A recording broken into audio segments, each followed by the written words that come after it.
بے شک یہ قرآن بنی اسرائیل کے سامنے اکثر باتیں جن میں وہ اختلاف کرتے ہیں بیان کر دیتا ہے، اور بے شک یہ مومنوں کے لیے ہدایت اور رحمت ہے۔ تمہارا پروردگار قیامت کے روز ان میں اپنے حکم سے فیصلہ کر دے گا، اور وہ غالب ہے، علم والا ہے۔ تو اللہ پر بھروسہ رکھو، تم تو صاف حق پر ہو۔ کچھ شک نہیں کہ تم مردوں کو بات نہیں سنا سکتے، اور نہ بہروں کو جبکہ وہ پیٹ پھیر لیں آواز سنا سکتے ہو، اور نہ اندھوں کو گمراہی سے نکال کر رستہ دکھا سکتے ہو۔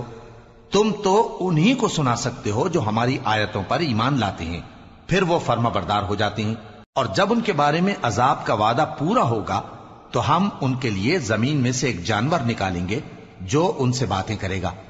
یہ ہم اس لیے کریں گے کہ لوگ ہماری آیتوں پر ایمان نہیں لاتے تھے، اور جس روز ہم ہر امت میں سے ایک بڑے گروہ کو جمع کریں گے جو ہماری آیتوں کی تکذیب کرتے تھے، پھر ان کی جماعت بندی کی جائے گی، یہاں تک کہ جب سب آ جائیں گے تو اللہ فرمائے گا کہ کیا تم نے میری آیتوں کو جھٹلا دیا تھا، حالانکہ تم نے اپنے علم سے ان کا احاطہ تو کیا ہی نہ تھا؟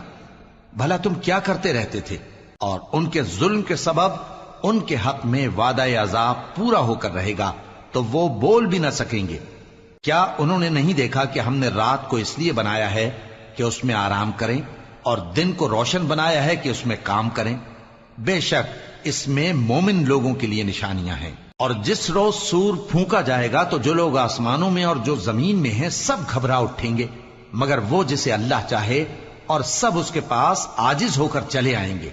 اور تم پہاڑوں کو دیکھتے ہو تو خیال کرتے ہو کہ مضبوط جمے ہوئے ہیں، مگر وہ اس روز اس طرح اڑتے پھریں گے جیسے بادل۔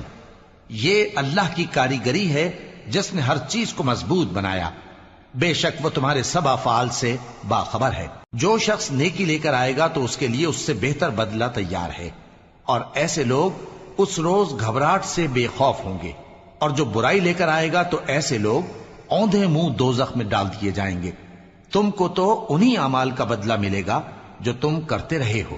کہہ دو مجھ کو یہی ارشاد ہوا ہے کہ اس شہر مکہ کے مالک کی عبادت کروں جس نے اس کو محترم بنایا ہے، اور ہر چیز اسی کی ہے، اور مجھے یہ بھی حکم ہوا ہے کہ میں فرما بردار رہوں، اور یہ بھی کہ قرآن پڑھا کروں۔ اب جو شخص راہ راست اختیار کرتا ہے تو اپنے ہی فائدے کے لیے اختیار کرتا ہے، اور جو گمراہ رہتا ہے تو کہہ دو کہ میں تو صرف خبردار کرنے والا ہوں۔ اور کہو کہ اللہ کا شکر ہے، وہ تم کو عنقریب اپنی نشانیاں دکھائے گا تو تم ان کو پہچان لو گے، اور جو کام تم کرتے ہو تمہارا پروردگار ان سے بے خبر نہیں ہے۔